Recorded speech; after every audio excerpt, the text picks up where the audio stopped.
year, another day, another month on this earth you have provided for us. Heavenly Father, just help us to be focused and to remember everything that has happened into this academic forum, and that everyone will be healthy and will be refreshed and will be ready for another year.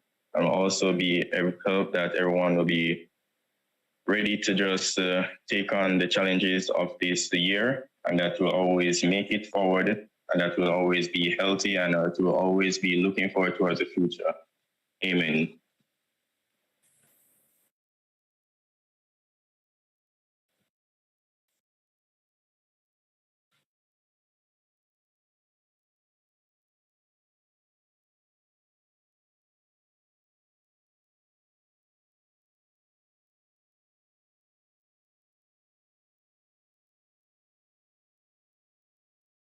All right, thank you very much for that lovely prayer, Mr. Barrett.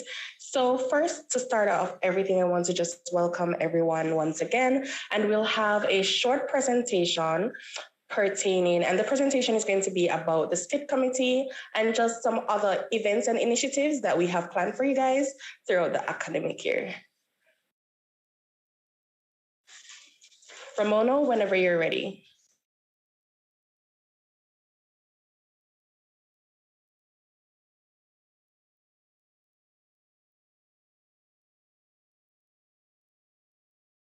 Recording in progress.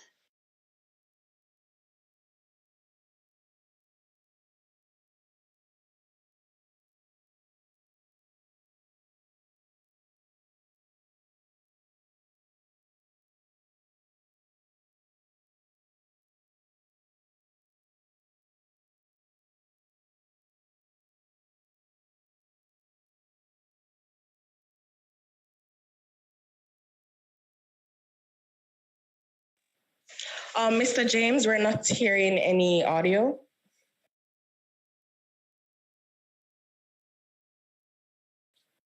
Are you hearing me? Yes, I can hear you loud and clear. Okay.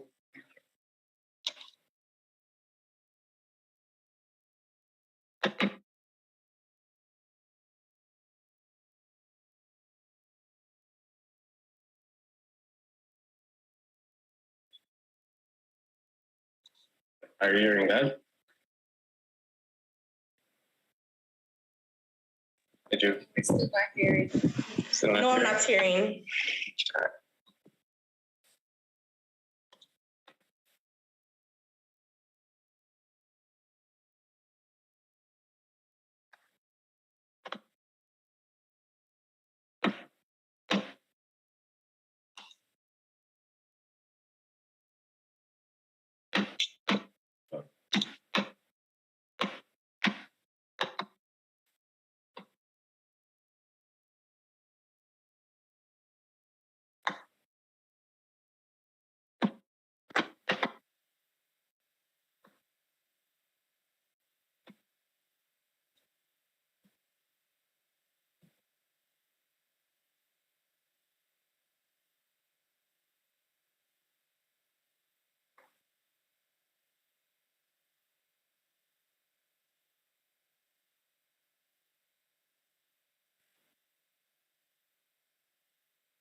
Good day, my fellow Bulldogs. I am Keishana Roberts, and I am your SCIT student representative.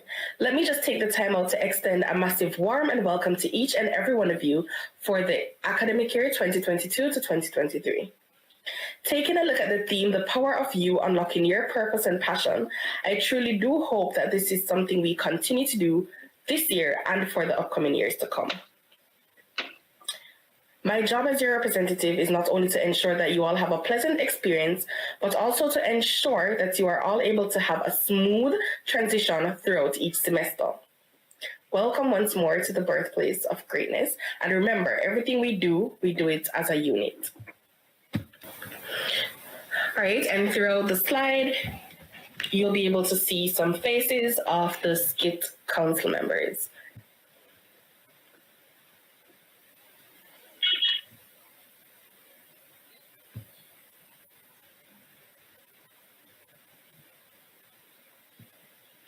Who are we?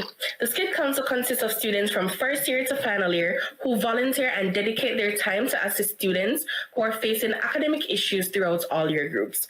Our aim is to serve and represent to the best of our ability in a timely manner. We will update the students of the SCIT student population with important notices relating to academic issues, events, and scholarship/bursaries given. We are not only a team, but we are a family, and we are here to serve you. Wagwan Big Bad Bulldogs. I am Tiana Larman, and I am your Director of Academic Affairs for this upcoming school year. And let me be one of the first to say, welcome to the University of Technology, Jamaica. And of course, to the best school there is, the School of Computing and Information Technology. I hope you're all excited to experience different aspects of university life as we move into this hybrid modality, and I would encourage you all to not just focus on academics, as important as it is, but also take the time out to join a few clubs, if even one at least, and make some new friends. You know, this is an opportunity for you to network as well. You won't regret it. Therefore, once again, welcome to UTech, the birthplace of greatness. And if you have any academic issues, don't be afraid to reach out to me. So let's just speak a little about the chain of command. Your first point of contact, whenever there is an issue or query, should be your program representatives, and then to your coordinators, from your coordinators to your directors, from your directors to the deputy representative, and from the deputy representative to myself, the SCIT representative. Here are some general tips that I personally believe will work well in your favor for this academic year. My advice is to be patient with your progression, right? At this time, it can feel like you're surrounded by prodigies and you're not cut out for it, but just know that you have what it takes to become successful. Another tip I will share with you, first year of university can be an overwhelming time for incoming students who are adjusting to a new routine. But as you progress, stay focused and get complacent. Get involved. Do something other than academics that you enjoy, such as joining a club. We have many clubs that are offered at the university and clubs specific to SCIT, which we'll speak on later down. And here are some of the SCIT council members.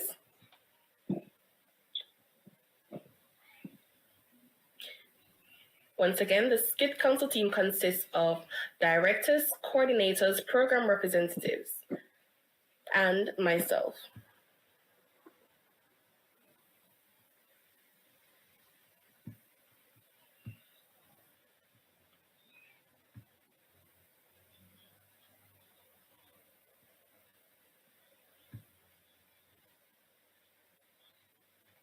Some of the upcoming events that we have, despite SCIT modules being online, we do outside modules which may result in us having to come on campus for those classes, right? But we do plan to give you guys somewhat of a experience on campus, of university experience, where we'll have academic forums, movie nights that will be face-to-face, games night that will be face-to-face, and you know, we're bringing back big bad syntax, so you guys can look out for that. All right, so just some of the clubs that are offered on the SCIT are the Google Developer Student Club and SAPNA. So let me just tell you a little about the Google Developer Student Club. With the aid of modern techniques, the Google Developer Student Club, otherwise known as GDSC, specializes in web and app development. In addition, they host events relating to technology to prepare students for the workforce. SAPNA aims to enhance the technical skills of students through enterprise softwares, application development, and deployment. Thank you all very much, and do have a great academic year.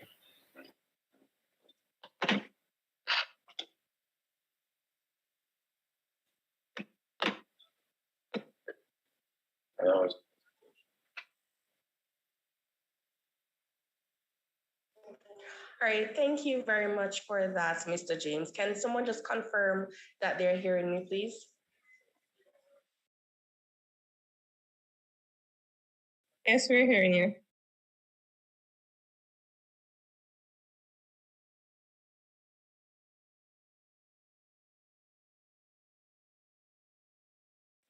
All right, thank you very much for that. Where I am currently at, the internet is not the best, so I do apologize in advance. All right, so seeing that we're working with time today, I do know that SCIT students, they had a pretty rough start to the academic year and they faced a lot of issues, right? So you guys now have an opportunity to voice your concerns so that we can address them as best as possible. So feel free to just raise your hands and we'll get to you.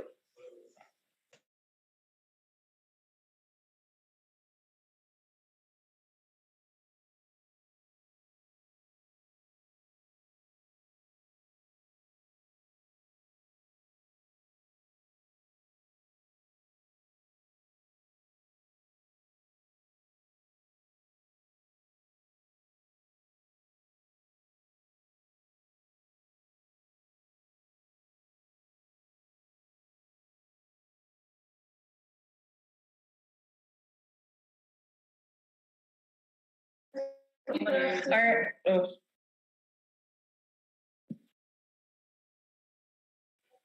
right, I see one hand. So Miss Price, you can go ahead. All right, so good afternoon, everyone. Again, I'm Kadia Price. I'm a fourth year computing student at the Western Campus. Today I am filling in for the Western SCIT representative, Javia Clark. And I just wanted to raise some issues that on behalf of the Western Campus, I'm not sure if there are other Western Campus students here, but I just want to speak on behalf of all of us, some of the issues that we faced this semester and how we would like for things to improve in the future.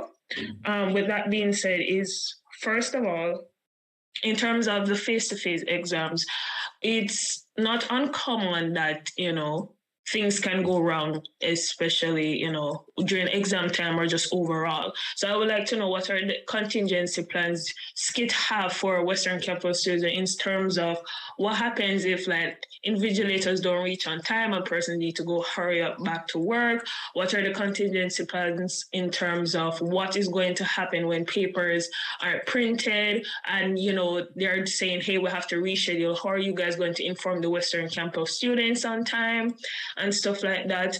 Even in terms of face-to-face exam, when is SCIT going to give us a notice with a proper date and, stamped and signed to say that, yes, SCIT students will be doing our exam at the Western Campus? Because it is not uncommon that SCIT or UTech on a whole like to give information last minute and cause a lot of problem on the students' part. And then there's a big hassle trying to get things fixed. So we would appreciate if a notice is going to be sent out from ahead of time, preferably in late October, early November, but definitely at least some weeks in advance before exam time, that students can either prepare to go to Kingston, because not everyone has the finances or the time, and there's a lot of working people. And if the exams are going to be face-to-face at the Western Campus, we need to know if that's really true or so. In terms of what I have, there are some allegations in terms of face-to-face classes come next year. I can speak that Western Campus do not have any lecturers. How is that going to be held when we have students from almost every program at the Western Campus? What are the contingency plans in those cases? What are the logistics? Are planning being in place? Are you going to tell persons who are working from 8 to 5 to come all the way to Kingston for a class at 6 to 9? Price? Yes. All right, so this is a lot, right? So let's just take it in steps. Sure. So, yes. All right, and we are here to assist as best as possible. So let's just take it in steps. All right, so we'll do, in steps. In steps. All right, so with any program director, program leader, staff member here all right, so Katie, you can ask your first question and let's just see how best we can get an answer. Because that was a lot. So let's just take it down in steps.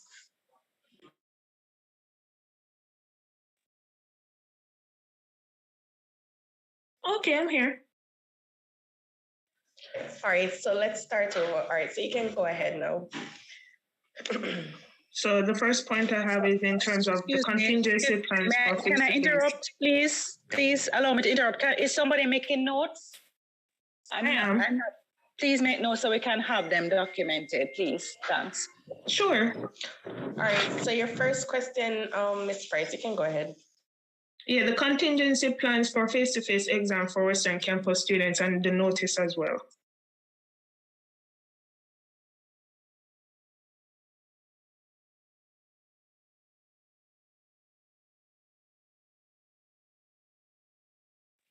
Would a program director or anyone like to respond to that? Is Mr. Barrett here? Mr. Barrett is in the meeting? Okay. What we can do is just liaise with the exams office and then get back to you to answer the question properly. So if you just document it well, I think the way you said it first was clearer, but then when you started over, it wasn't so clear. So if you could just document that question, we will liaise with the exam office to give you a proper answer. Okay, totally understand. But I'm also asking in terms of the notice that we are going to get. Is it going to come from the exam office or from SCIT directly to say that, exams are going to be here for SCIT students at the West and so forth? So that we have to liaise with exam office as well to see what it is that what the plan is. We can answer you. So I just put it in right, because some of the things are not, because exams are centralized and you may have one paper for many sites. It's actually coordinated through the exams office. So we have to liaise with them to just make that we know what the plan is, and then we can into the exams office. So just send me the questions and I'll follow up with it. Okay, noted. You have your hand up. Hello? You can go ahead, Mr. Barrett. Okay. Afternoon, everyone. All right. I heard a question, so let me answer the question. Firstly, I was going to ask a question when you started, Ms. Roberts. But I'll ask that question and come to the end of my interjection. So as relates to exams are managed by the Central University Exam Center. All exams which are face-to-face. So for this semester, the university has taken the decision that final exams are face-to-face, while final assessments will be online or any other mode.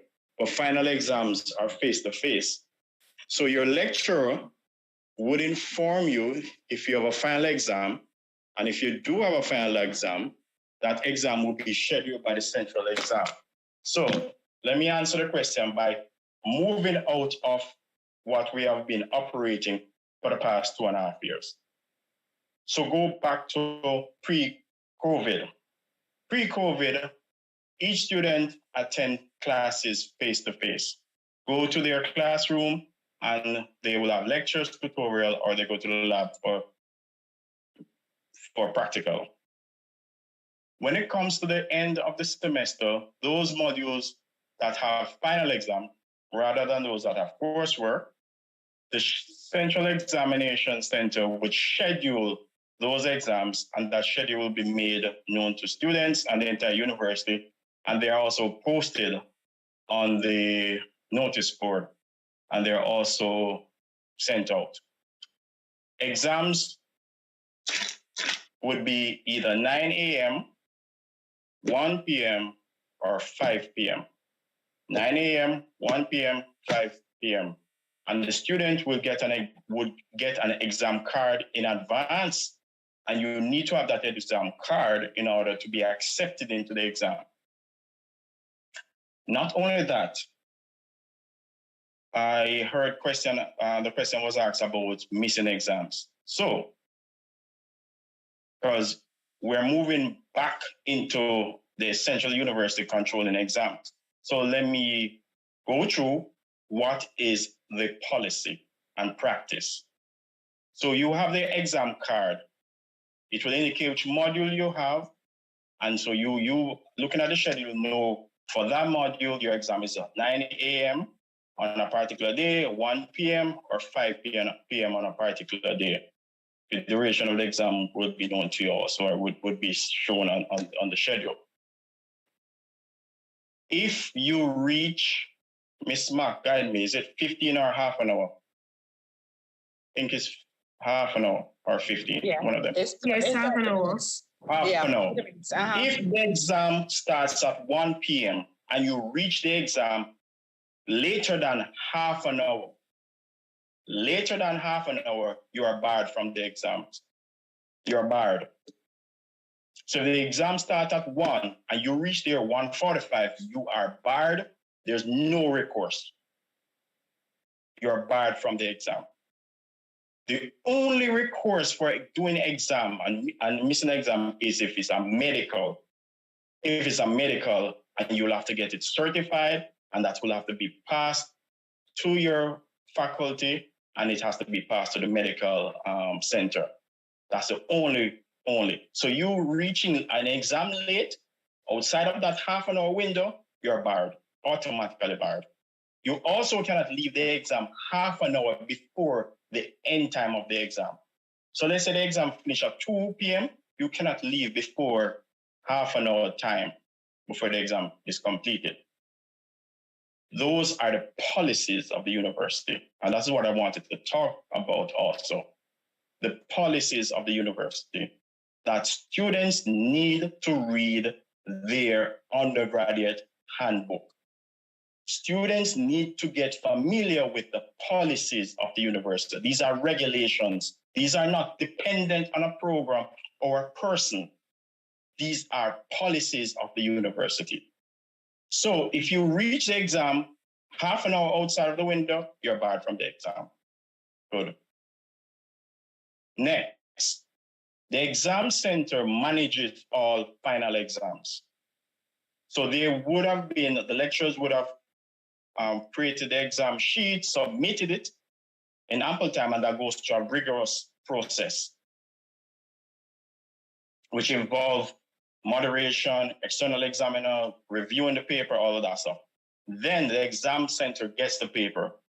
For each module in the university, there is an indication of how many students had registered for that module. So let's say a particular module has 60 students registered for that module. The exam center will then make 60 copies of that exam, and they will be delivered if they're out of campus in, say, Montego Bay or Western Region, or even franchise. They will be delivered by the central exam. The central exam also manages moderation as related to invigilators. That is managed by the central exam. So the question, if I vigilator, that is not on the board, that is central exam. Invigilators are there. You're supposed to have your card. You're supposed to have no electronic item that can store data or anything like that, and no communication, all protocols observed for exams. So the exam center will base on where you are registered. So if you're registered in Montego Bay, you do your exams in Montego Bay, the Montego Bay campus. If you're registered in Kingston, you do your exams at the Papine campus. So that is how exams work. So given this semester, all final exams are being handed back over to the central exam, and those protocols are enforced automatically. So it's not up to a school, a faculty, or a college. If the school, faculty, or college decide that they're not doing a final exam, they would have informed the student, and then they would do a final assessment, which is different. That does not need to go to central exam. The lecturer will manage that process, manage that assessment, final assessment, and that is that. So your lecturer should inform you if your module has a final exam as opposed to a final assessment. But once you do your exam, it's going to be face-to-face. And it's managed by the Central University Exam Center. Invigilators, you have to get your exam card. Plus, full protocols are observed. And don't forget, Mr. Barrett, your school ID is also. Correct. Thank you. Thank you, your school ID. Thank you very much. Mr. Barrett, can I add it? Yes, sir. Okay, so also remember, if you are in Montego Bay, but you are registered in Kingston, so you can do your exam in Montego Bay, even if you're a Kingston student. But you need to tell us early enough so that we can make arrangements to ensure that your paper goes to Montego Bay. So you can take exams. The university is allowing for proctored exams as well. So if you're in foreign, you can proctor, you can have a recognized institution. Say you're in some part of the state somewhere, a recognized university or institution can be a proctor for you, and the exam paper will be sent to that university or institution, and they will administer on behalf of UTech. So we are considering every different possibility. But that must be done early. Thank you. Question, Mr. Thomas. When you say a student in Montego Bay still will be able to do the exam, are you speaking about Western campus versus... They can do it at the Western campus. Yeah, so you have some Montego Bay students who are not registered at Montego Bay, but they are registered for Happy campus. Yes. So they can do it. Yeah. So just trying to seek the clarification on which set of students you're talking about. Because it could be franchise students versus a Western campus. Franchise students can't take the exam. Franchise students don't mix with UTech. Okay then. Okay. Question to Mr. Thomas. The proctored exam, is there a cost associated with it, and who pays that cost? The students would have any cost the student is associated to the student.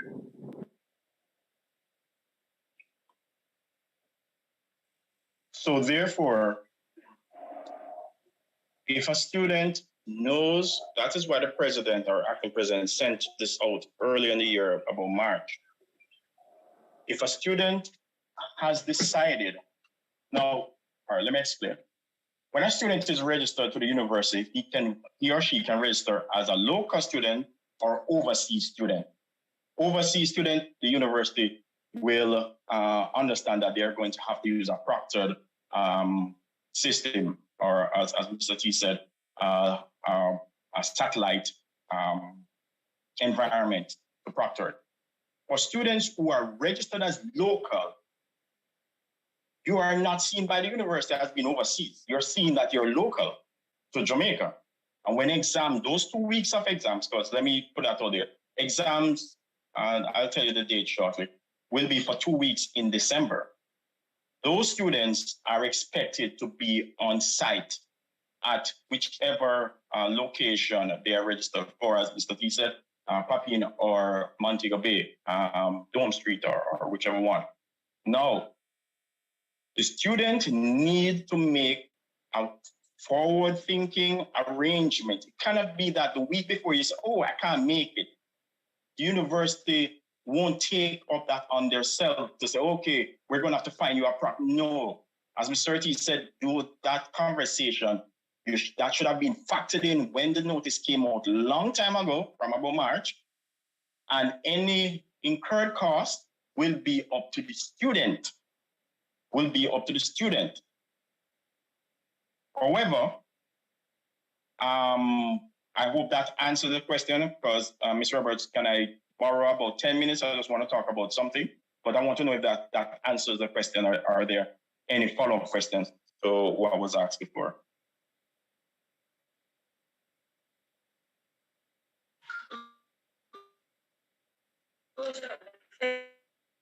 Thank you. All right, I see a question here.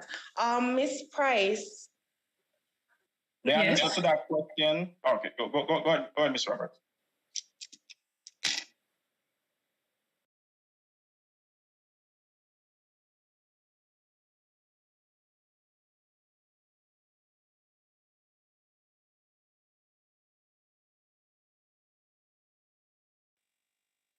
Jamila, you were saying something. All right, while persons work out, I'll answer the question that was asked in the chat. Can these exams be done at franchise if the school is notified prior? No. The answer to that is no. The franchises facilitate their franchise students. We have no arrangement for them to support any exams for our UTech students. Franchise only catered for students who are franchise students. So the answer to that is no.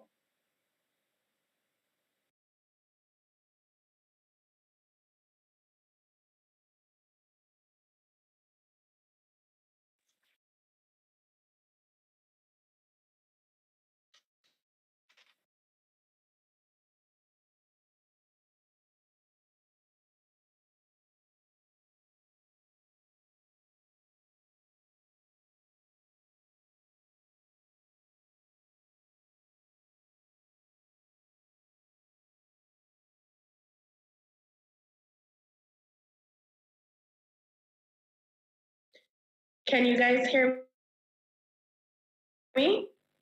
Are you able to hear me? I begin hearing you. Yes, ma'am.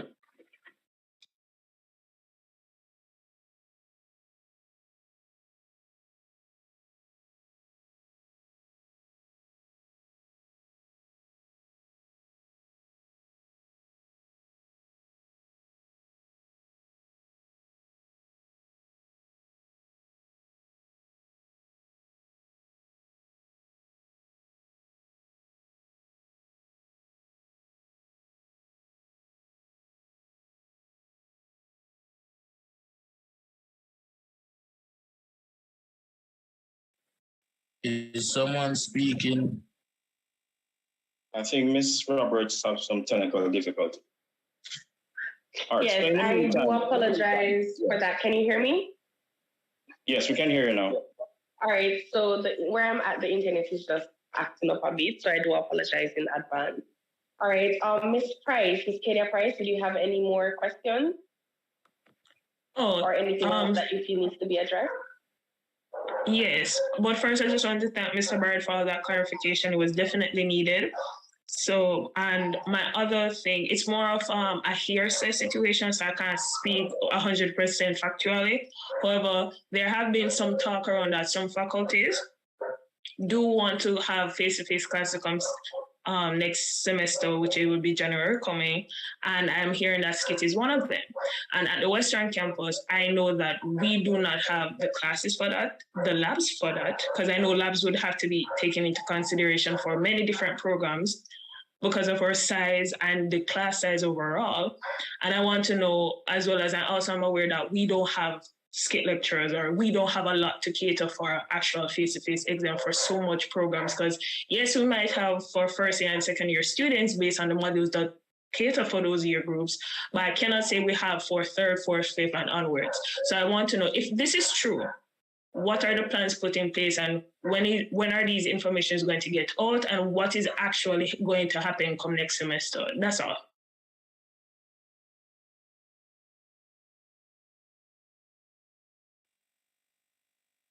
Okay, very good question.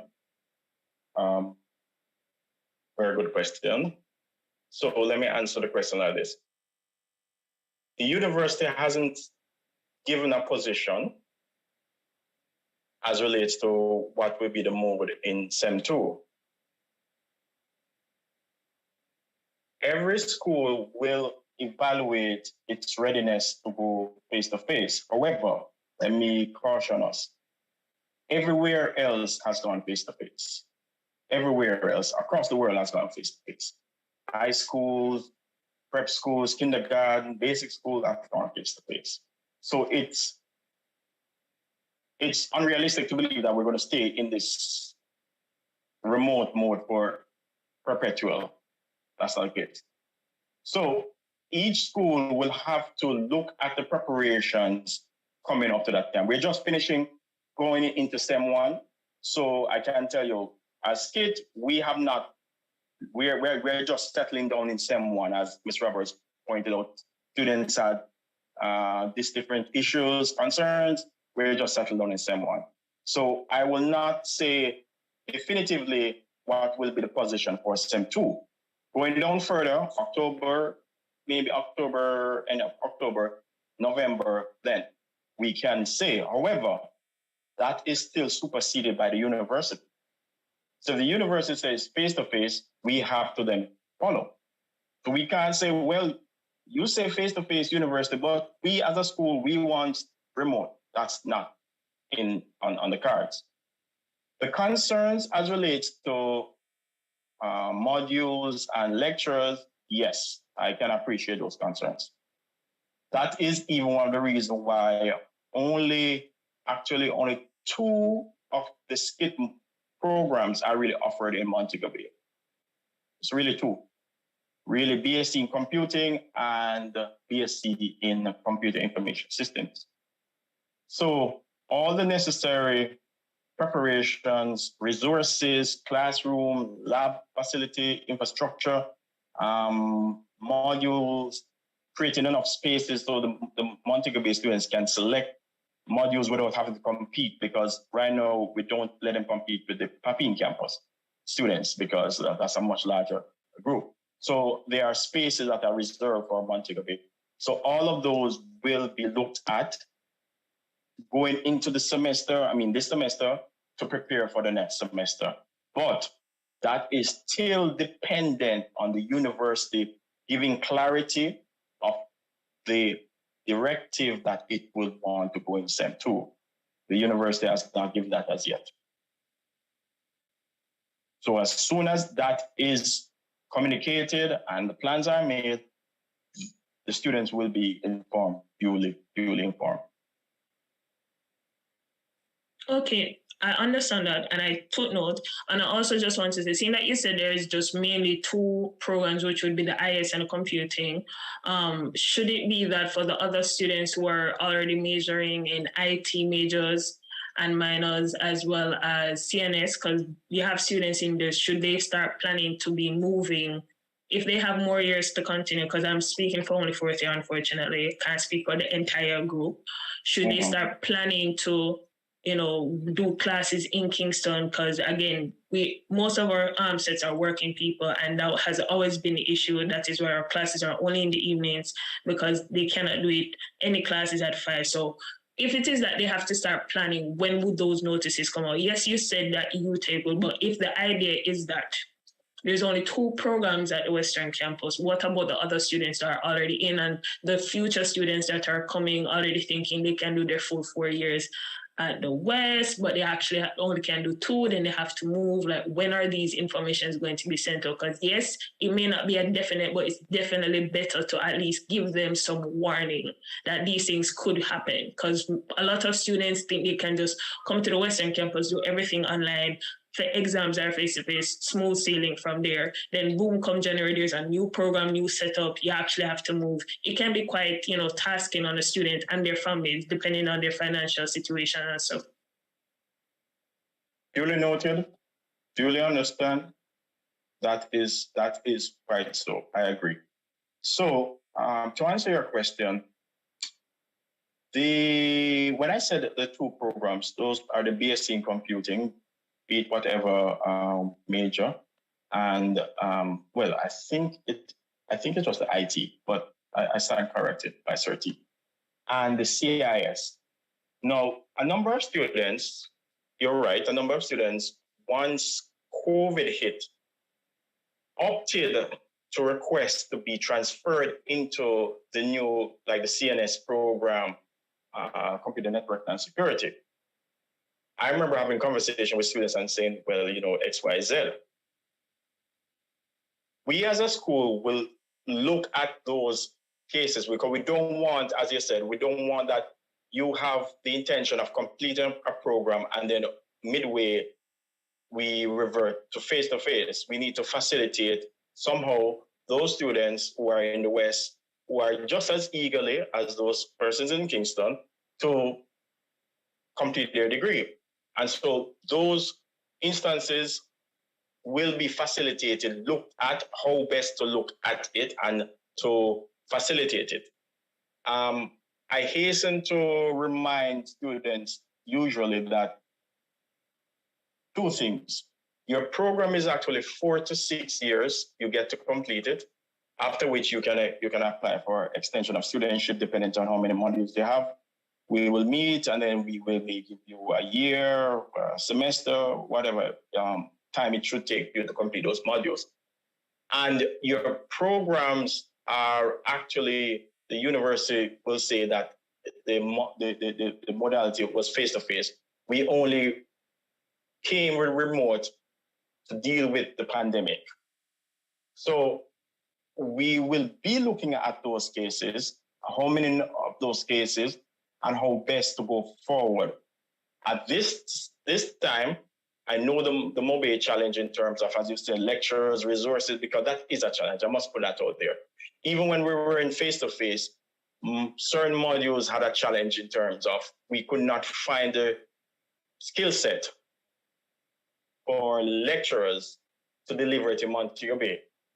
And also, as you said, based on the fact that the students are mainly working students who are available in the late afternoon, evening, we would have facilitated the modules running at a certain time. So those are all important considerations that will be taken. So I like just to say, there won't be a one bam fit all sizes. We will look at all the necessary information, data, instances of students, and try to come up with the most palatable way forward that can work for the student to complete their degree within the prescribed time. Can I add, Mr. Barrett? Yeah, yes, certainly. Okay, because the networking students, they are not mobile students. They are Papine students.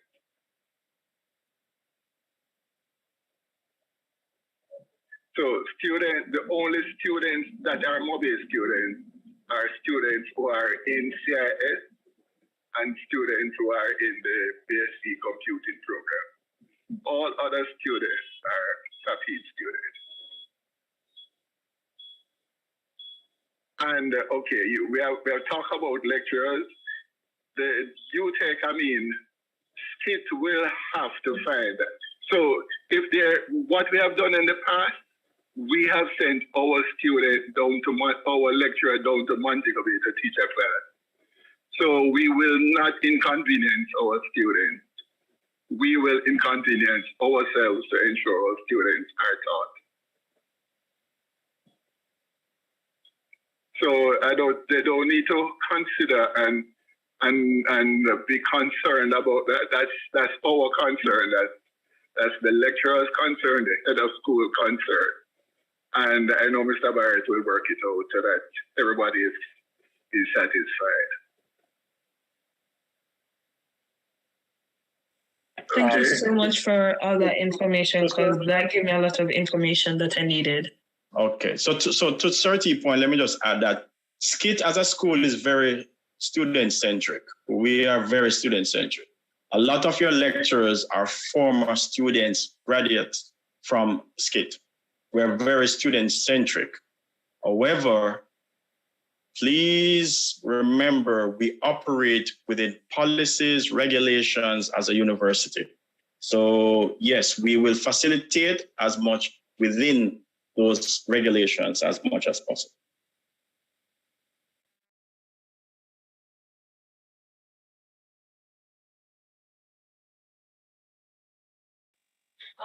Thank you very much for that. Do you have any more questions, Ms. Price? No, that is it for now. And I just want to say thank you for all the answer because you provided a lot of clarification indeed. All right, thank you once again, Ms. Price. You represented the West well. Is there anyone else here that would like to ask a question, or you're having an issue? Guys, now is the chance to speak up about the issues you are facing. We all have to take responsibility for our academic well-being. Go ahead, Mr. Barrett. Before you open the floor to more questions, I'd just like to lay a foundation. As I said, a lot of the lecturers are graduates from SCIT, myself included. And we actually have the students' best interest at heart. We want our students to be successful, to progress, to get first class honors. We actually want that. However, we're having a challenge with students not owning, and you used the word a while ago, responsible. Students not owning, I like to tell my cohort, they're not owning their degree. And let me explain what I mean by owning their degree. So at the university, your parents cannot ask the university for your progress report. They can't even inquire of the university regarding you, actually. You are taken as an adult.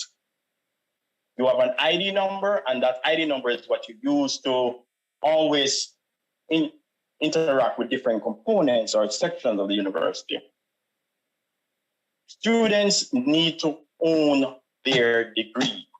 They need to own their academic well-being. They need to own it. We, the lecturers, are there to guide you. Students are given academic advisors, and there are regulations. There is a student undergraduate handbook, and I can ask how many persons have read it, and I will not tell you how many persons I believe have read it, but I can tell you it's not a very large number. Every academic year, even before COVID, we have orientation. Of the number of students we take in every academic year, I wouldn't even say 10% turn up at orientation. So you don't come orientation, you don't know how the university operates, you don't know the different sections of the university, you know nothing about the university, but you come on the first day of the semester and you feel like you're a fish out of water. At the same time, even going online or remote, we have had a very small turnout of students coming to orientation. We, SCIT, and the student body for SCIT, yourself, Ms. Roberts, and your team, did a marvelous job with orientation just gone a couple weeks ago. Students came, they enjoyed themselves, they interact, they got tours and that. However, students need to understand they own their degree. And let me explain what I mean by own your degree. Your degree is dependent on your GPA, grade point average. A lot of students, we preach, no one listens. And then you find students have to go to FSAC, have to go on academic probation, have to go academic discontinued. So let me go again. GPA, grade point average. What it is your grades that you get in your modules. How are you performing? Are you getting A's, A minus, B's? Are you getting C's, or are you failing your modules? That determines your GPA. It's an average. And let me hasten to add, if you fail a module, it has a significant impact negatively on your GPA. So it's not like, oh, I fail one, oh, I pass the next one. Okay, they're going to cancel out. No, it doesn't work that way. Your GPA determines, one, as you said, your academic well-being. if you go below 2.0, you are placed on academic probation. What does academic probation means? The system limits you, firstly, that you can only select 3 modules per semester. So if you look at the module selection guide and see that you're supposed to be 5 or 6 modules, you can't.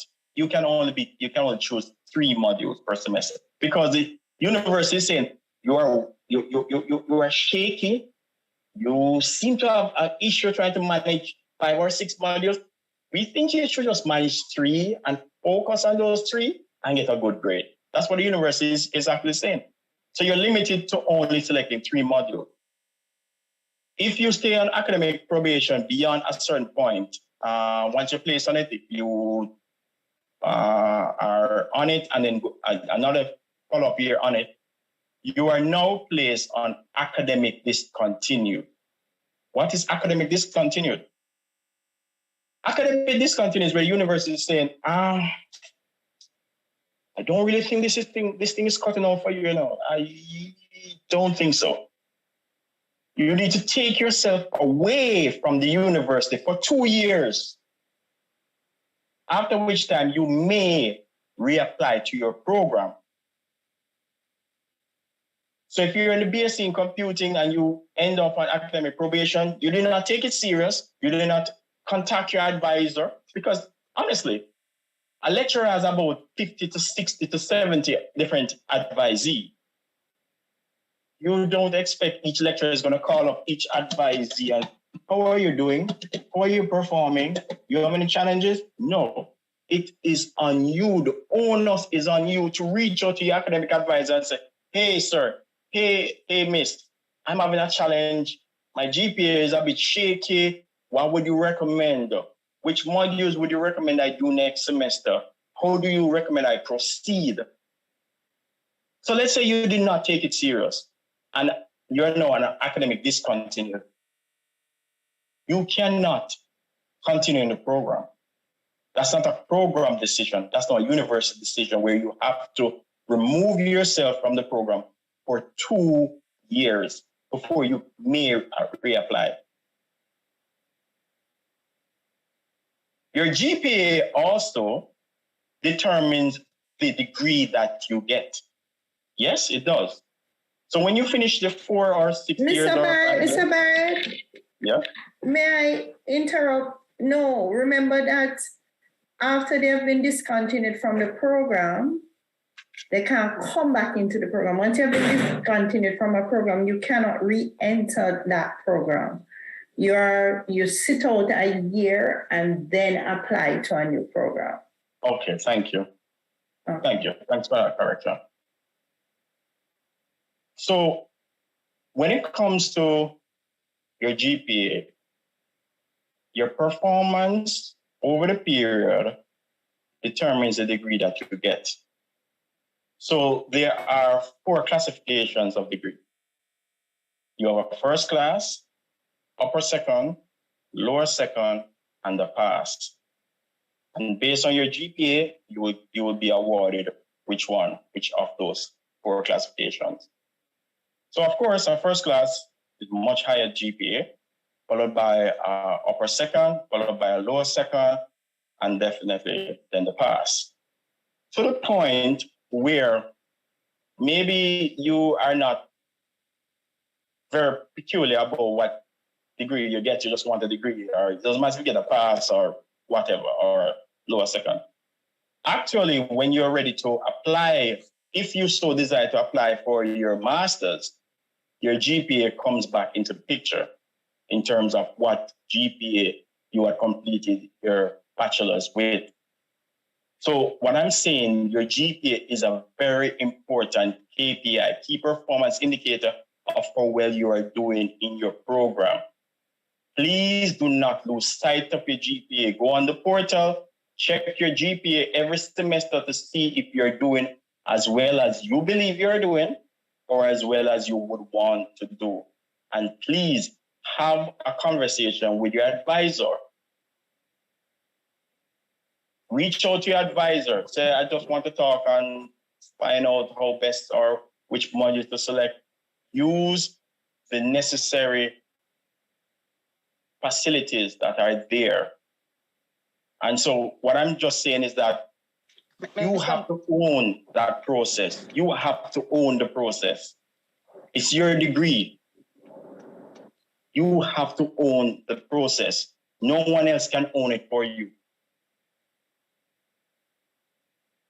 Mr. Barrett, just want to interject that some employers also look at the class of degree that you get when they're hiring. Correct.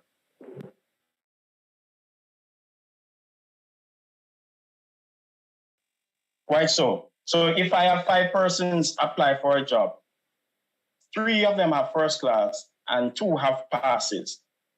Okay, I'm going to have to shortlist. Who do you think I'm going to shortlist with? The 3 who have a first class honors versus 2 who just got a pass. So Mrs. Mark is quite right. So please be mindful of this. Own your degree.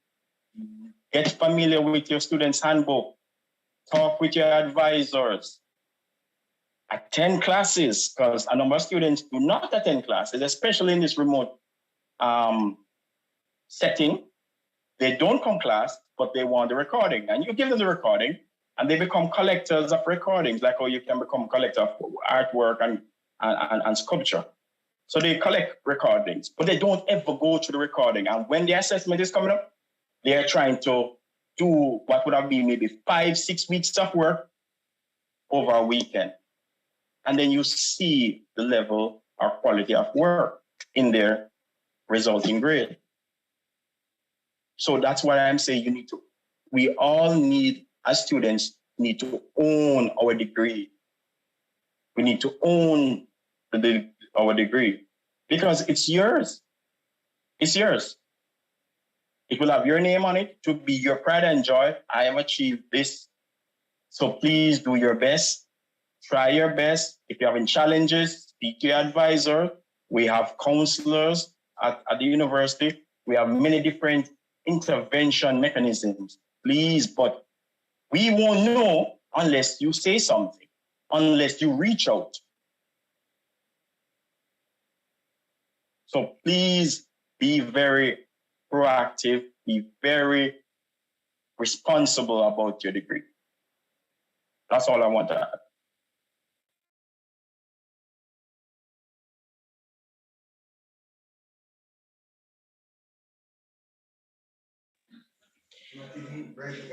You can go ahead. Your hand is raised. Yes, I have a problem each semester. I have not seen the modules that are available for us in the Western campus, even though they are saying that we should be able to see them and we have to wait.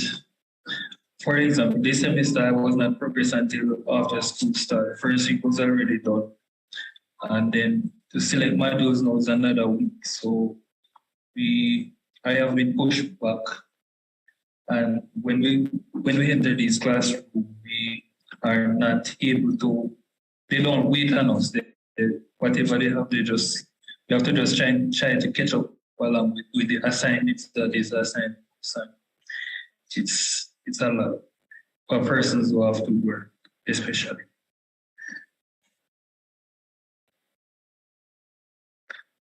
I'm not sure if anyone is aware of that issue that I'm having.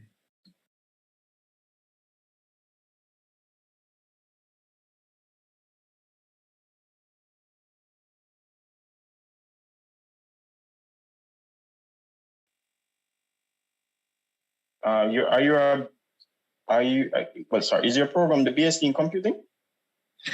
Yeah, Bachelor of Science in Computing, majoring in Computer Science. Oh, Mrs. Batik, you want to speak to that one?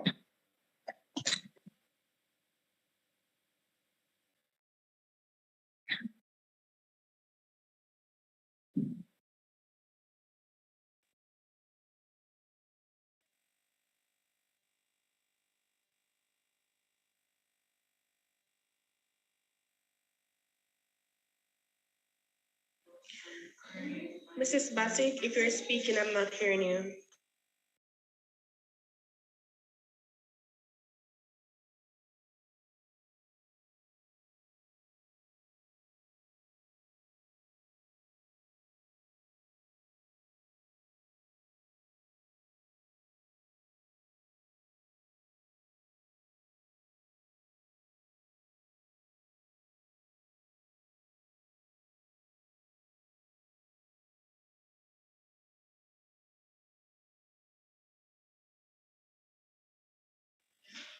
I think Mrs. Batik is having some sort of internet issues.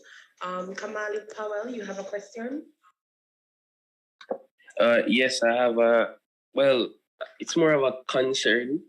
All right, so I dropped out a couple subjects from about the third week in school.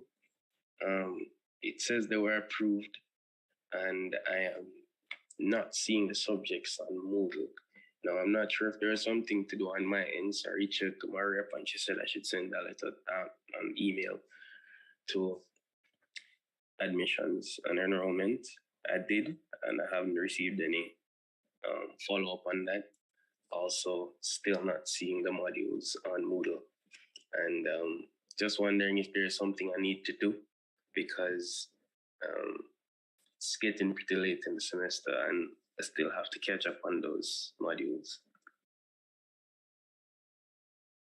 By the way, I'm a computer science student, BSc Computer Science.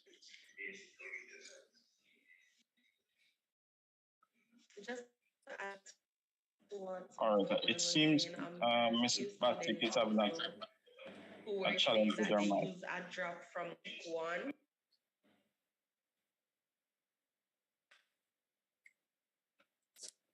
Ms. Roberts, can you hear me? Yes, I can hear you. All right, it seems Mrs. Patrick is having a challenge with her mic, some technical difficulties. So let me respond to that. All right, let me firstly ask, have you been attending classes, or to attend classes, you have to go through Moodle? Okay, so the classes that I do have access to, I attend them through Moodle. Okay, all right. All right, so, all right, hold on. So let me answer. All right, iDrop actually is not the preferred way of selecting a module. Let me just put that out there. And why is that so? iDrop is actually a manual process. The preferred way is to do your module selection and choose the module that you want from the outset, create the timetable, submit, good to go. iDrop is a manual process, which once you raise the request, it goes to your program director for approval. Now, your program director will review it. Sometimes we'll call you based on what you're selecting or the reason why you are placed there that you are requesting to add or drop that module, especially if it may affect your diet in terms of what you should be doing and maybe you are stepping outside of the boundaries. Once the program director decides, the program director will approve or reject. If it's rejected, it ends there. If, however, the program director approves it, a lot of students believe that means it's good to go. No, it's not. It's not. So let's just put it, it's not. Once the program director approves it, means that the program director is satisfied he or herself that it's okay. His or herself that it's okay.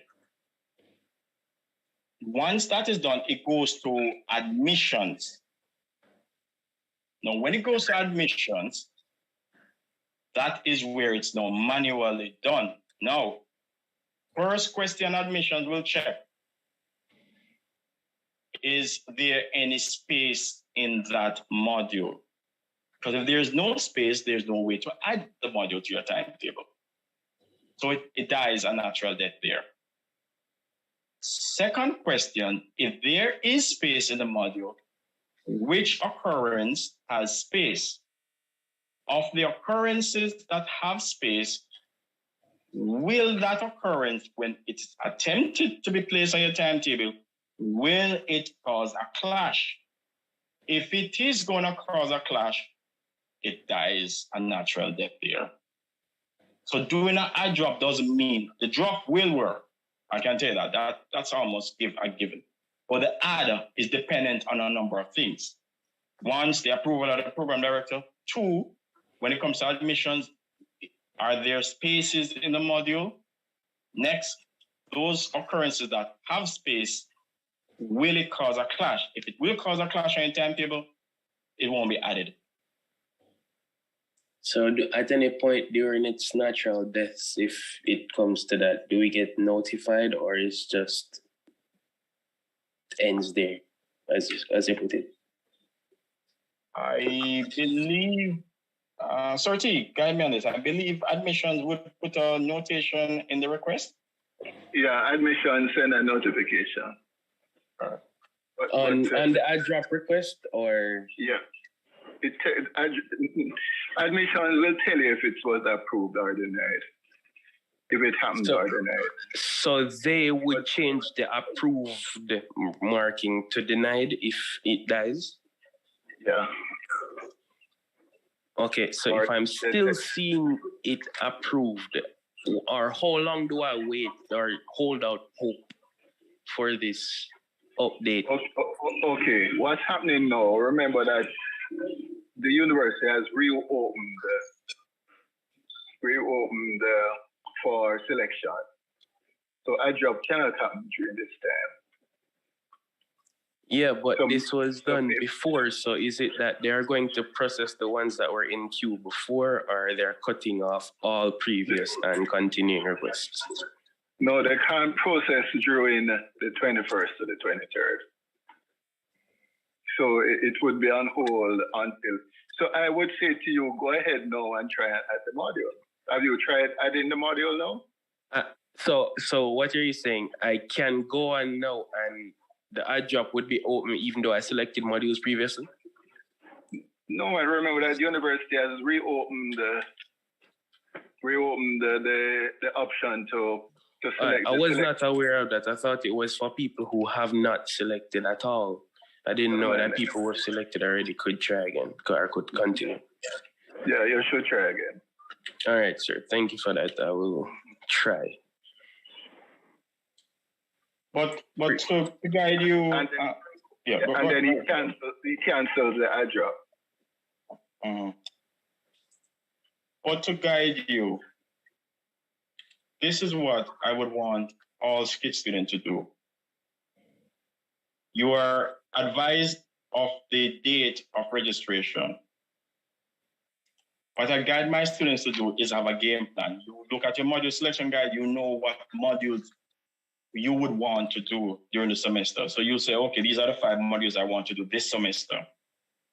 At the same time, make note of 1 or 2 other modules that possibly, if you can't get the 5 that you want to do, for whatever reason, and I'll tell you the reasons, you can defer to those other 2 in terms of making a mix of 5. So pay your ECD way in advance of module selection opening, then have your game plan. Oh, these are the 5 I want to select. And then you select each module 1 at a time. First module, second module, show timetable. There's no clash. All right. Go back, add the next module. Add the third module, show timetable, no clash. You're good to go. Go back, add the 4th module, show timetable, bam, clash. You know which module caused the clash. That's the 4th one. Then you can say, okay, let me use one of those 2 modules that I said I may want to do if I can't get the ones I want. Because at that stage, you can select what you want to do based on availability, time, if it's morning, afternoon, evening, which day of the week, whatever. Once you don't do that approach, you're going to have to now take whatever is available, which is a what left situation. And that is based on clashes happening. No more space in a particular occurrence that you wanted to do, or that module is no longer available. Now, the beautiful thing about SCIT is we run all the modules SEM 1 and SEM 2. So if you can't get into a module in SEM 1, you can wait for SEM 2. But don't be a case where you're going to do the same thing where you wait until, I know students who wait after module selection started the 8th of August, they actually waited until the 29th of August to try to select modules. Academic writing 1 was full almost the first day because everybody was grabbing it. So you have to understand that I know a number of students will come now and say, sir, there's no space. But if you had paid your ECD way in advance, so when module selection opens, you will be the first ones to grab the space, because the reality is this: we have X amount of resources as relates to lecturers and occurrences and placement of occurrences. You are now trying to get served by those limited occurrences. So I know students are saying, oh, can the class be expanded? Can a next occurrence be introduced? No. A class cannot be expanded beyond a certain size. And if we don't have the lecturers, we can't create additional occurrences. And so it's always a good approach to manage the process, have that approach, so you don't have to find that you're going to do add drop. I know, as I said, add drop is not a guarantee. It's not a guarantee. So it's best pay your ECD way in advance of the module selection opening date. This semester was the 8th of August. So pay it from about the 1st of August, so you're good to go. But when you're doing add drop, this is what happens, because what happens is a manual process.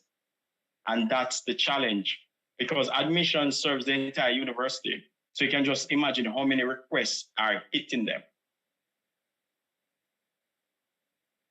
So please try that approach going forward. Get familiar with the module selection guide. Work out what in advance what you want to select in advance. Even talk to your advisor and have that conversation. Or you think I should do this, or should I do that one or that?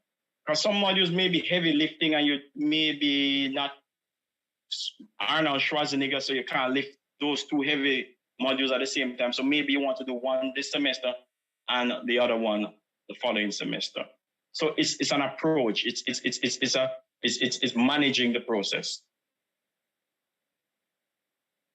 However, as CERTI asked, said, but I would say if you have access to the class, let the lecturer aware that you requested an addition of the module.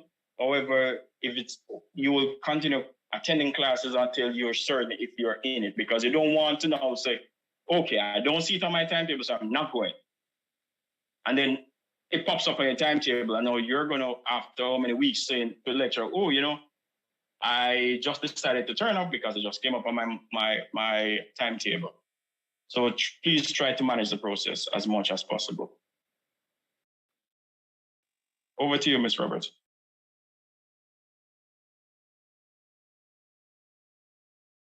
Sir, 1 minute. I don't think the option is up to person because I've paid my ECF early and still wasn't able to select anything. And I've been sending emails all over the place and no one is responding. I don't know how to select my children. I have not been progress. I don't know how. And that is not fair for us. Because we are starting modules late and it's affecting our grades. Well, I'm going to speak for myself in this case. It's affecting my grades.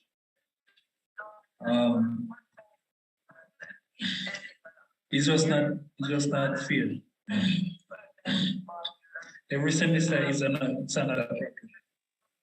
Okay, so you weren't Scarlett, you weren't progressed. That was your challenge. That was my challenge. And then when I get the progression, then the modules was not readily available on the selection test. So I went to the school to find out why and asked them the modules that are available to us, and they give me a list. I showed them exactly that they are not, and they had them, but I ended up starting school late, classes late, missed out a lot of class. Yes, noted, yes. And a few students had a progression challenge. Your point is taken. And let me add something. This is my view. Doing summer modules is you play catch up or you progress yourself in terms of advancing the modules that you're doing in terms of doing more. But there's a downside to doing summer modules because the cutoff point for grades to be in and validation by the schools actually overlap into when the module selection already started. So I would advise students not to do summer modules unless you definitely have to. The university tried to fix it so it wouldn't have impacted, and by reducing the weeks for the summer, but the student union objected, saying that they needed as many weeks as possible for the students to do the module. But because of that, it does impact students who do summer. They are negatively impacted when they have to do SEM 1 selection. So I would advise you, don't touch summer unless you definitely have to. Okay? What about the other problem for the modules that showed up? For example, I was trying to complete a research methods for a while. I've been sending emails about it, and no one is telling me when it will be available. Those situations it was not placed on the portal for us to select at the Western campus. Never. So what I did, I had to go down to the school and ask. Basically, I begged them to add that to my portal, and they said that should be on the portal. I showed them that it's not on it. That is just an example of what I'm facing whenever I'm trying to select. Duly noted. And those cases, when they come up, they are past the relevant section, department, and we try to put a fix in that going forward, there's not a repeat. But when those instances come up, those are not, we try to make them not to be repeat instances. So we try to move to where each individual situation, we analyze it, send it to the necessary department, because honestly, students are enrolled in a program or within a school, and they would view that anything to do with them is the school, but that's not the reality. There are different sections of the university, admissions, student services, there are different sections. And so these have to be handed over to them, alerted to them, and for them to address the matter. So what I would say is, know your advisor, know your program leader, know your program director. Once you have that challenge, then you alert them, notify them. It's normally the program leader or advisor, well, normally advisor, the program leader, then program director. Because we don't want you to be sending mails and they go into file 13 here and there, and you may be sending it to a department who's maybe is overwhelmed and it's not their responsibility. So send it to, and then the program director will advise you who, or the program team will advise you who best is suit people. A financial issue, is accounts. If it's of a certain nature, it's admissions. If it's based on what is the challenge that you're having. But we try as much as possible not to make it a repeat. Once one scenario comes up, we try to engage the relevant section and try to address it, that it doesn't repeat for other students.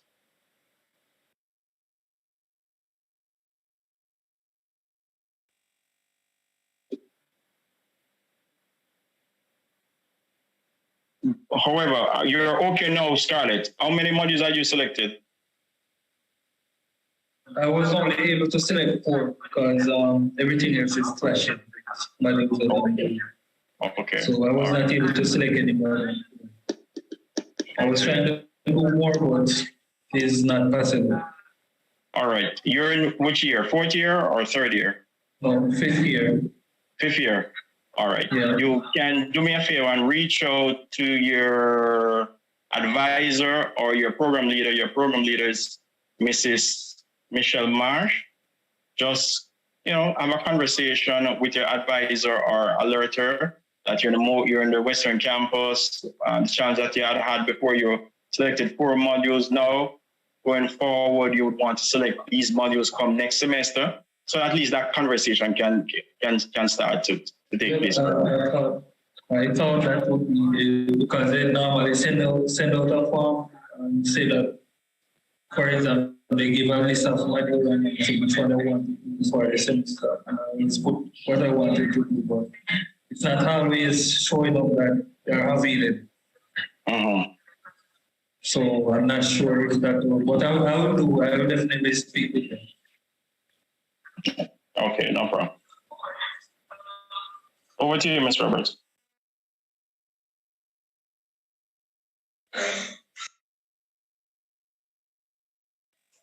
Hi, can you guys hear me? Yes, I'm hearing it quite clearly.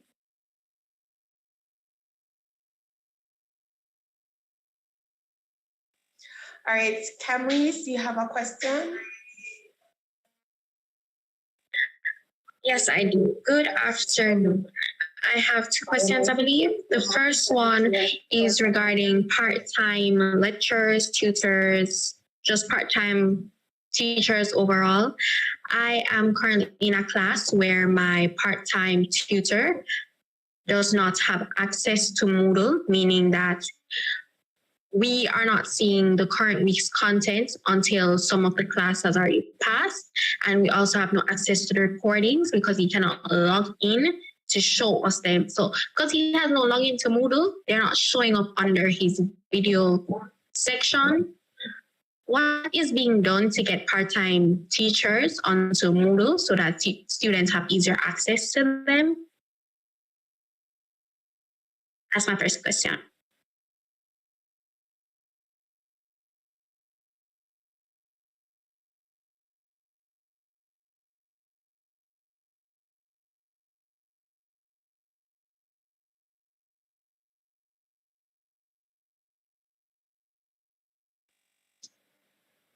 Which program are you in, by the way? I am in IT major. Yes. Okay. IT major, minor in enterprise systems. And which module are you referring to? Programming 1, CMP 1024, I think. Okay.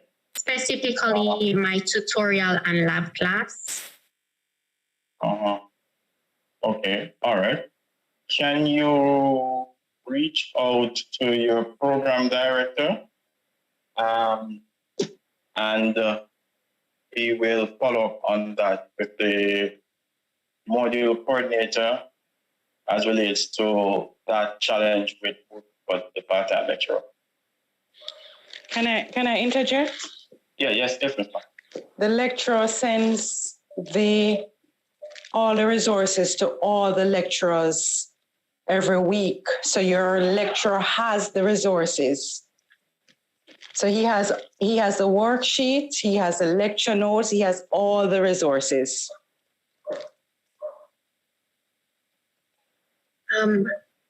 Yes, it might be possible that he has all the resources. My question was more about him not being able to have access to our Moodle specifically. We have to be using other options instead of our Moodle. Like we're resorting to WhatsApp to get resources when really my teacher should have been on Moodle because although he's part-time, he's still a lecturer here. Right. So I should be able to have access to him on that platform. Right, but what I'm saying is that everything you and he needs, you have access to Moodle and he has all the resources. So you both have all the resources. I'm not sure if we're understanding each other properly because I had said previously, like this week, we're in week 4 and I had my lab class or continuous assessment or the lecture, none of those documents were currently up on Moodle for us to access them when we actually had class. It was only after class, a couple of days after, it started showing up. Right, but your lecturer has it, so he can give you a copy of it. He has it by email, so he can give you a copy.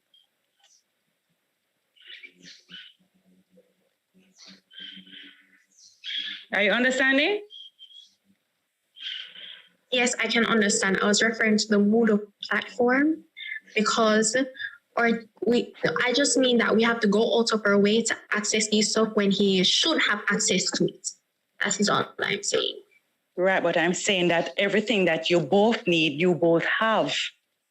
So he gets the resources. So although we know that that gap is there, he gets all the resources and you have all the resources. You understand what I'm saying? So I recognize that, yes, he can access Moodle, but the workaround is that he actually gets everything by email.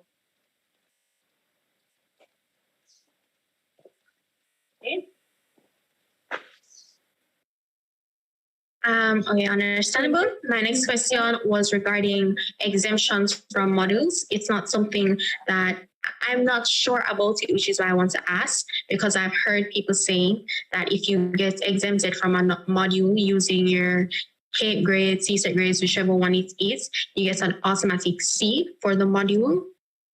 I would just like some clarification on that.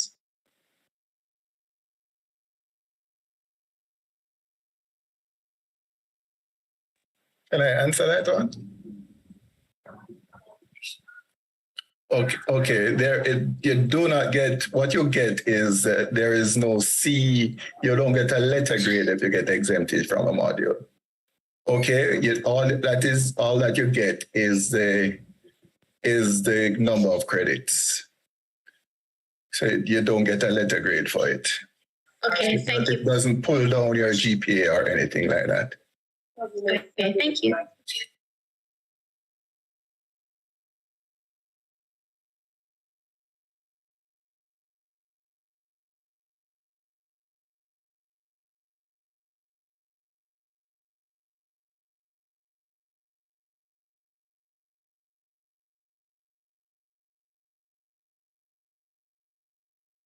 All right, Jan, you can go ahead with the question. Hello, good afternoon again, everyone. Can you hear me?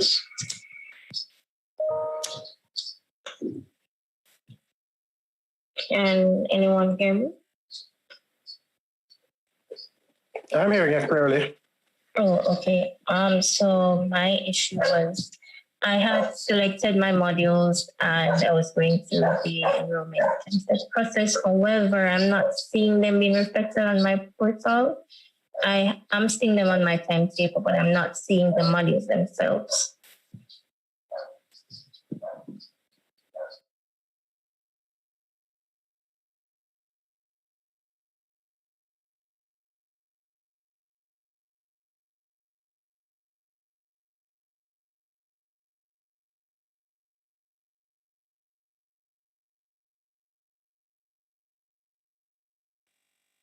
So do you see them in your payment schedule where it lists the modules and the costs for the module?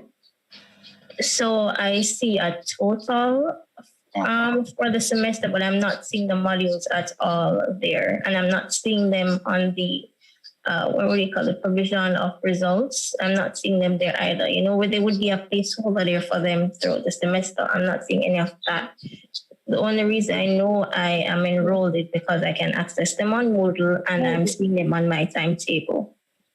Have you done your 10 steps as yet? So when I was completing it, normally with the 10 steps, you'll see them list out the modules you're registered for the semester. I did not see that when I was completing it, and no new message has appeared for me to complete the 10-step process. So I don't know what's going on. Okay. Please reach out to your program team. Which program are you in, by the way? CNS. Okay, please reach out to your program team. That's Mr. Johnson and Miss Allen. That would need intervention of admissions. So please reach out to your program team as relates to that. That will require admissions to get involved. Okay, I'll reach out to them. I did send an email to enrollment, but I'll also reach out as well. All right. Okay, thanks.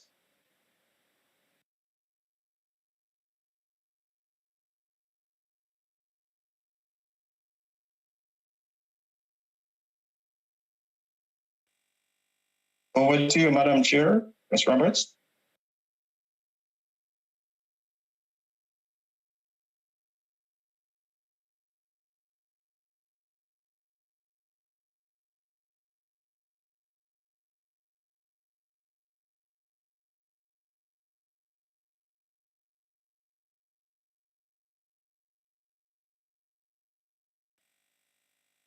right, you see Ms. Roberts having a challenge. Any of the others? All right, Tiana, you can go ahead with your question. Okay, thank you. Good afternoon. Earlier it was mentioned that module selection was reopened.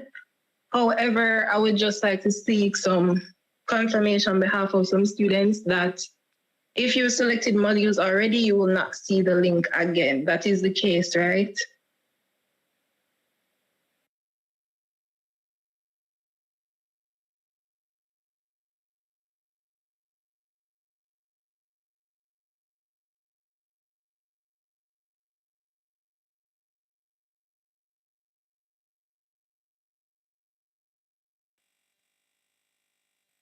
I doubt you will see it. However, that would have to be confirmed by admissions. I doubt you will see, because when you normally select your modules and create a timetable, you don't see the link again to reselect. You'd have to go through add drop. So that would have to be confirmed by admissions, but I doubt you'll see the link there now. The fact that you've already selected. Okay, thank you. It was just a case that some students believe that they would be able to see it again. So thank you for your response. Okay.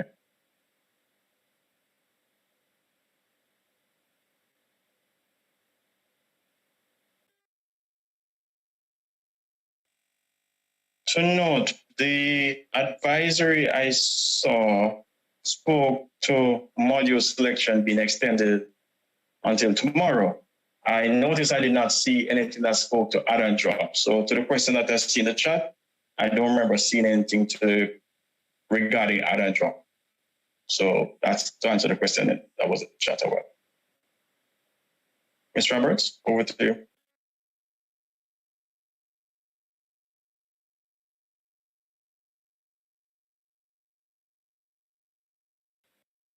Micah, you have a question? Oh, Mrs. McNamara, you can go ahead.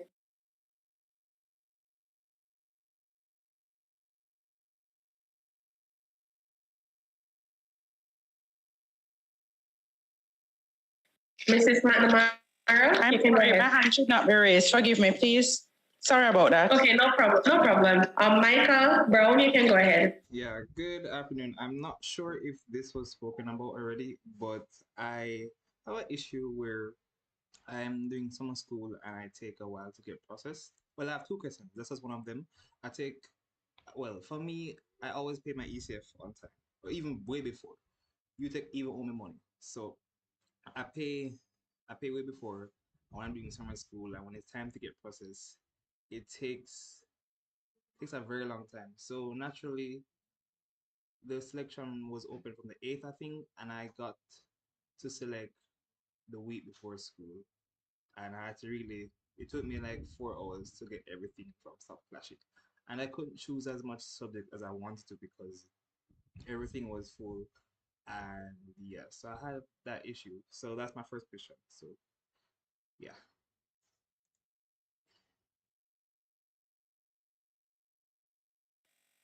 Okay, thanks, Mike. You just gave a testimonial to what I said that try not to do summer if because it does impact your selection in SEM 1.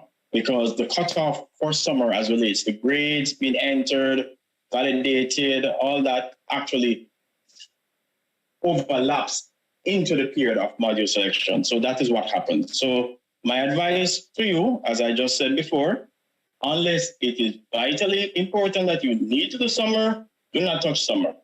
Because you know you're going to not be able to be the first grabbing those modules when module selection comes. So my advice would not to do summer unless you manage the expectation, as I would say. So because when the grades are supposed to be entered by lecturers and when the school is supposed to validate actually is beyond the time that module selection. As you said, module selection started the 8th. The time for those activities was beyond the 8th. So there is no way for you to be progressed if you did summer. So my advice, do not touch summer unless you definitely have to.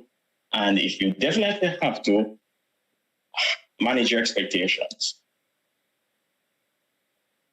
And be selective in the modules that you select. All right.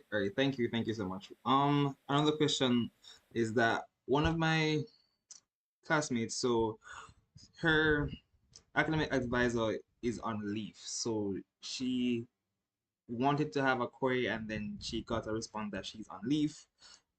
So what could be done about that? I'm wondering if I should say the advising name. I don't think that's necessary, but what happens when we want to reach out to our advisors and they're not available because of leave? Then you can defer to one of two persons, the academic advisement coordinator or the program leader. So if the lecturer is on leave, you can defer to the program leader for that year group. For the BSc in computing, we have a program leader for year 1 and year 2. For the BSc in computing, year 3 and 4, there's a separate person. And for the other programs, there's one individual for the CNS, for the CIS, for the animation. So I would say the best person to get in touch with would be the program leader. If failing that, then you can reach out to the academic advisement coordinator, but primarily the program leader. Oh, okay.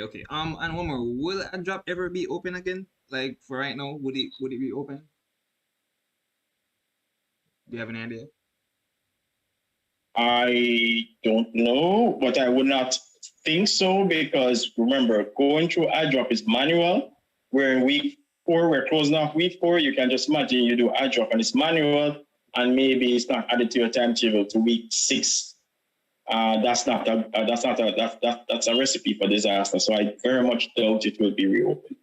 Oh, okay, sir. Thank you so much.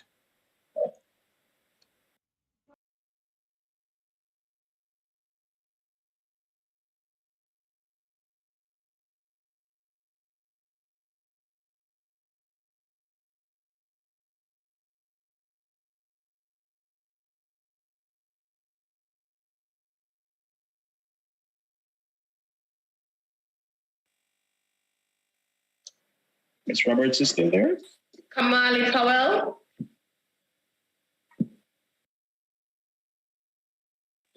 Sorry about that. My question was answered.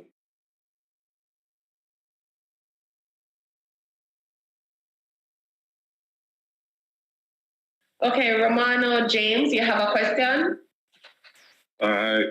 Yes, I do. So I recently did some island jobs different modules. So my situation was that I was a transfer student.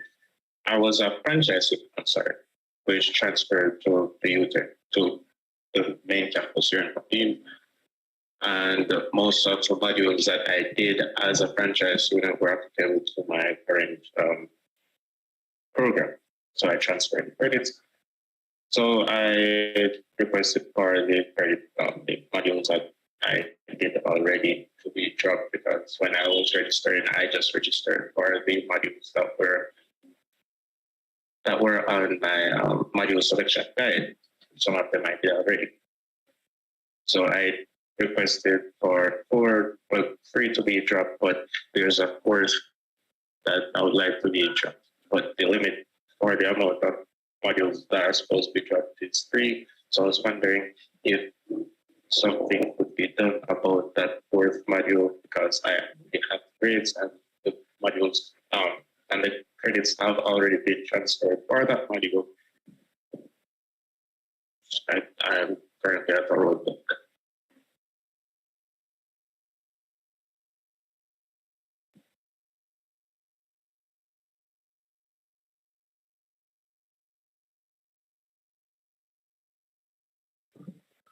You can speak to your program director or your program leader for read that module, and they can assist in getting the module off.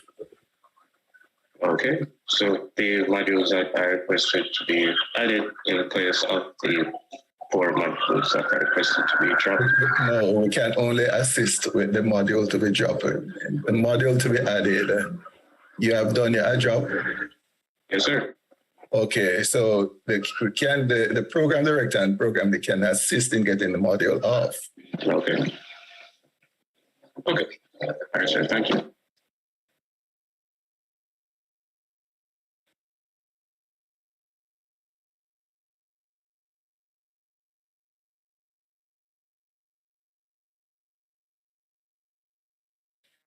All right, Altamont King, you can go ahead. Yeah, good evening, everyone. Before I ask my question, let me just say a big thank you to Ms. Burrell and Ms. Marsh, who assisted me greatly in getting added to a couple of the modules that I wasn't seeing on my portal.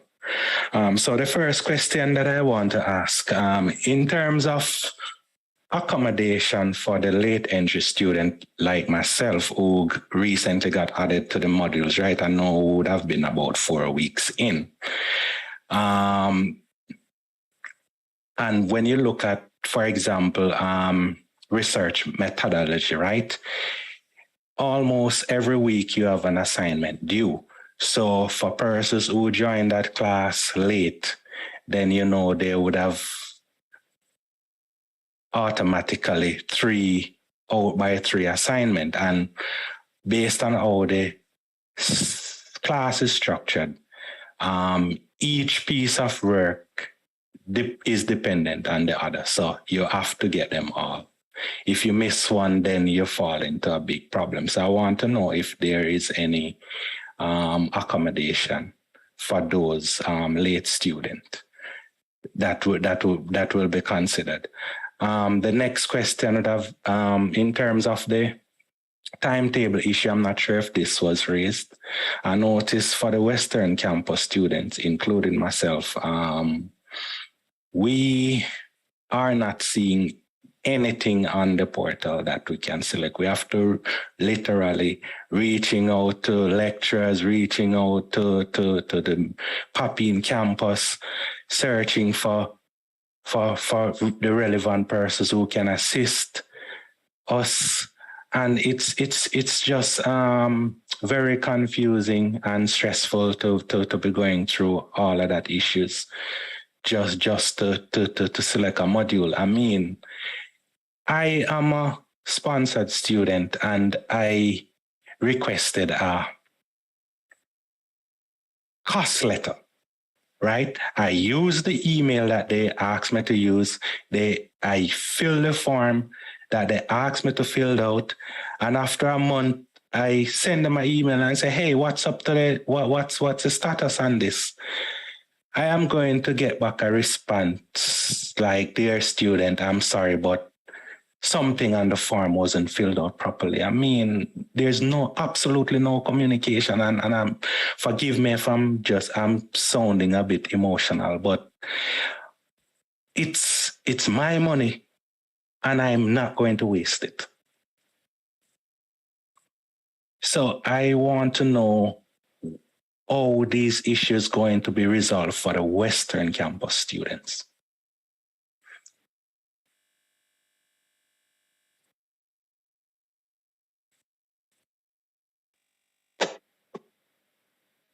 Okay.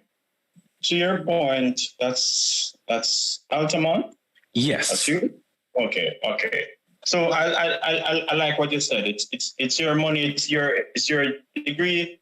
Yes. So that's what I said before. You own it. So great. So I like that viewpoint that you have. As relates to, I spoke to the module selection assistant, and someone had raised it, Scarlett had raised it before. So we are looking at that also.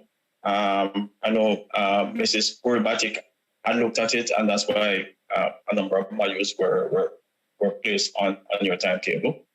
So the second point that you had as relates to, you said you sent a request. That request wouldn't have come into SCIT, but that request would have gone to some other division or department.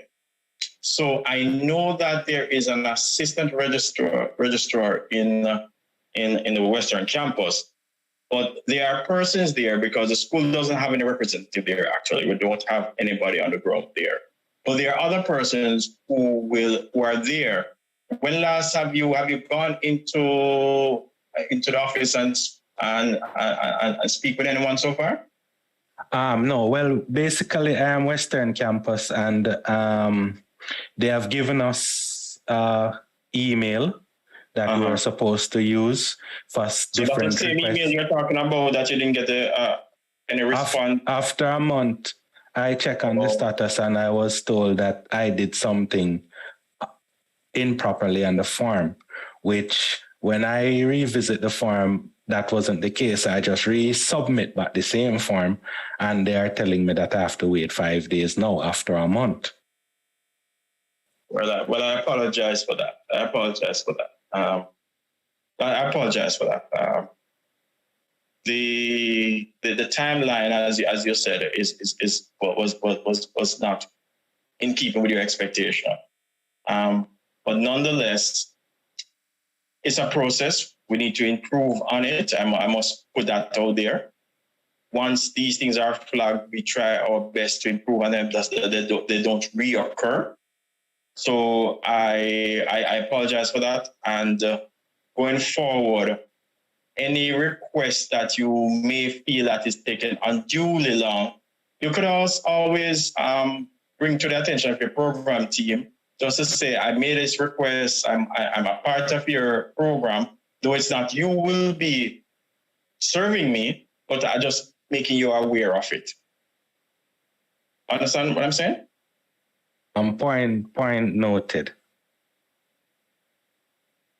But I apologize nonetheless, because that should have been the case. I just said it's the same form that was told to you that you made an error on, you resubmitted, and you were now told that it's 10 working days, it could be action.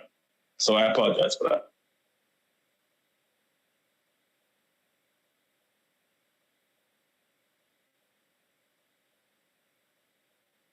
All right, thank you. Okay.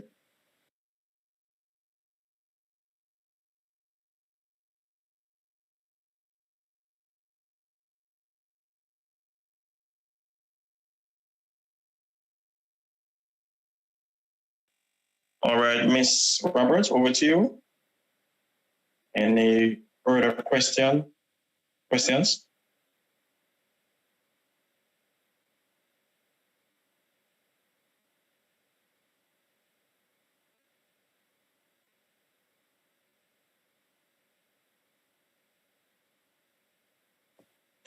In the meantime, I just want to make a statement. I don't have any questions. A lot of the things I wanted were already queried about, or I queried them and I got responses. But they're just something I want to address to both on the student end and both on the administrative and all the leaders, right? Based on my 3 years, and I've been a rep, and I've understand like how that certain things happen behind the scenes that some students don't know about. Sometimes students go through things that sometimes administrative staff don't know about. I know both sides. I've been there, I've gone through it. But something that is quite prevalent is when it comes down to accountability, right? I agree with Mr. Bird that us as students, we need to know our handbook because it has absolutely said, it gives the instructions about how a dropper, grade forgiveness, withdrawal, certain letters that you might see, what is deferred. You can be deferred from a module. So much things that we need as students are in the handbook, which is very much, you can find it on the website, you can ask your representative, they can send it out to you. However, while I believe that a lot of the students, we need to take accountability of a lot of the things we do, seeing that it's our degree, it is our money, I also do agree or do need to address that I believe sometimes there are certain cases where SCIT needs to also take that same level of accountability. Here is a Altamont, a Western Campus student, as well as a Western Campus. I can speak on when you're trying to call some SCIT people, or whether it be like administrative staff, for example. We understand you guys are busy, especially at the start of the semester. But like you said, we don't have any administrative person over Western Campus. We can't go to them at the office and say, hey, miss, you can speak to this PD. Can you call the HOS? I have an issue. What do I do? Where to go to? Some of us don't have that.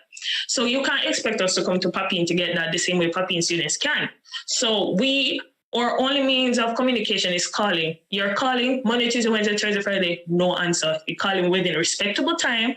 You answer the phone respectfully, no one is answering the phone, everyone is straight voicemail. You send email, like ultimate months are going by, you're not hearing a response. And when they finally do answer the phone, there's no I'm sorry for the late response. There's no notice that was given to the rep to send to the students that here there's a delay in grade validation, which is why you won't be able to progress on time. There's no information, hey, progressions. There's a backlog of ad job. There's a backlog of certain SCIT stuff that needs to be there for you to do your classes for this to happen. No form of communication, and this is really in general to all students. I believe that SCIT, and even as UTech on a whole, you guys need to also take responsibility for when you guys are just not communicating to the students. And if it is something is going on, give us some, say, hey, there's some delay, let us know. And if it is that we're not supposed to call this certain hours, let us know. Send an email, send it out to the reps, they will create posts. They can send it out to the student. What are respectable hours and stuff like that. But it's so unfair as students that you have to be figuring out who to call, when to call. Yes, you know, you must call rep, PD, this and that. And then sometimes no one is answering the phone. So I feel like we need to address the same as how us as students, we need to take accountability. I would also appreciate if SCIT and UTech on a whole start taking the same level of or same action to go take accountability as well. That's all. Your points are noted, and I don't want it to seem as I'm rebutting your point, but your point is noted. But I'll add some more things to the mix. One, remember the SCIT has a student body of about 2,000 odd students. And as you said, at the start of the semester, it's crazy. It's literally crazy. And we are actually short-staffed when it comes to admin. And I'm there on a daily basis, and they are overwhelmed dealing with students' issues. So it's not a case where students are not being addressed. No, agreed. You're in Montego Bay. There is no rep or I should say staff member from SCIT who sits in the West, which is something which was being looked at way before COVID. And you can just imagine with COVID that was placed on pause. The different arms of the university have their own mandate and their own SLAs and their own timelines. But, and this is a big but, we're supposed to be responsive and that you are our customers. So I agree wholehearted with that. As Altamont was saying, it wasn't a SCIT email he had sent to SCIT, it was somewhere else. However, we're all taken to be UTech, even if it's not a SCIT matter.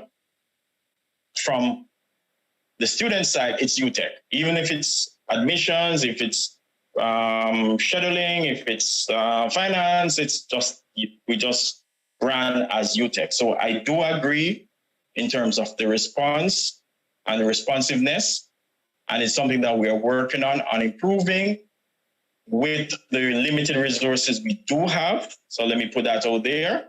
And so I would ask you in your position there to help us help you and your constituents by being someone who can reach out.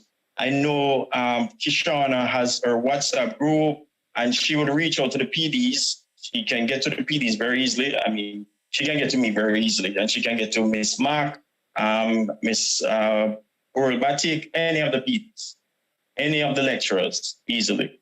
So I would say use the mechanisms.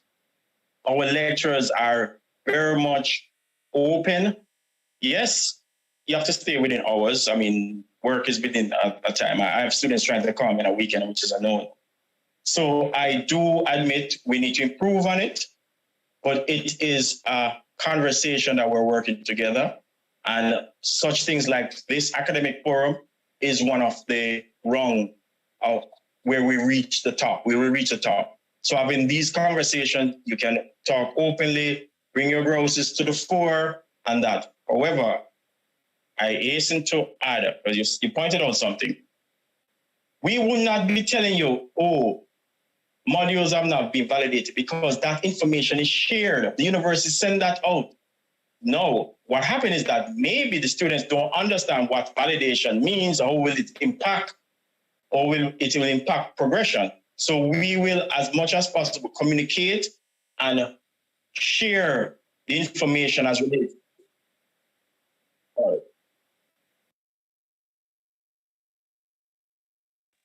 And share, because that information is sent out with the academic calendar. But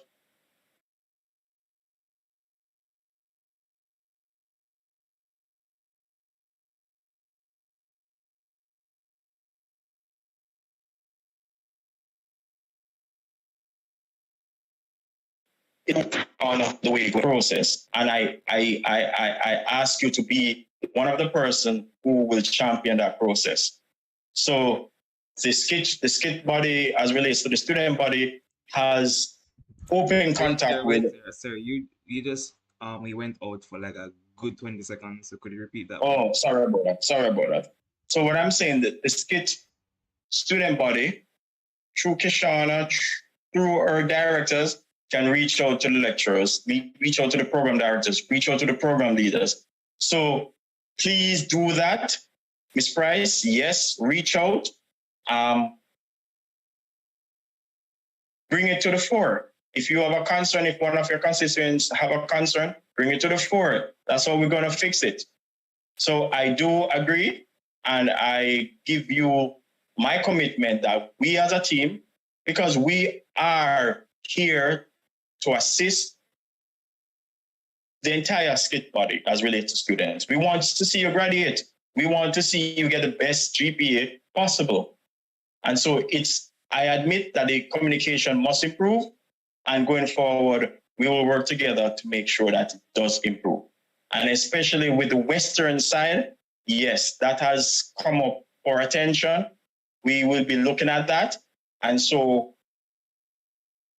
I'm not going to say the word hopefully. It should be that come next semester, the Western end should not be facing these challenges as what happened this semester.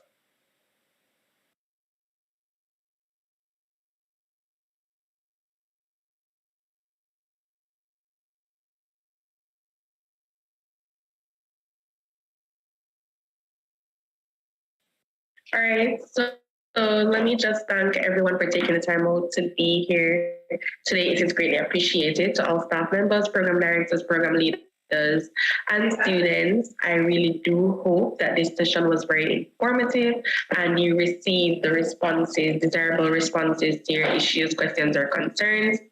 Let me just close out by saying thanks again once more, and I do hope that everyone enjoys the rest of their day. All right, thank you.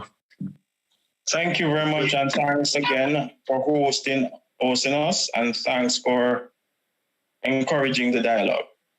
Thank you. You're most welcome, Mr. Barrett. You're free to leave, guys. Bye. Recording stop. Read the handbook, please. Ensure someone read the handbook. Thank you.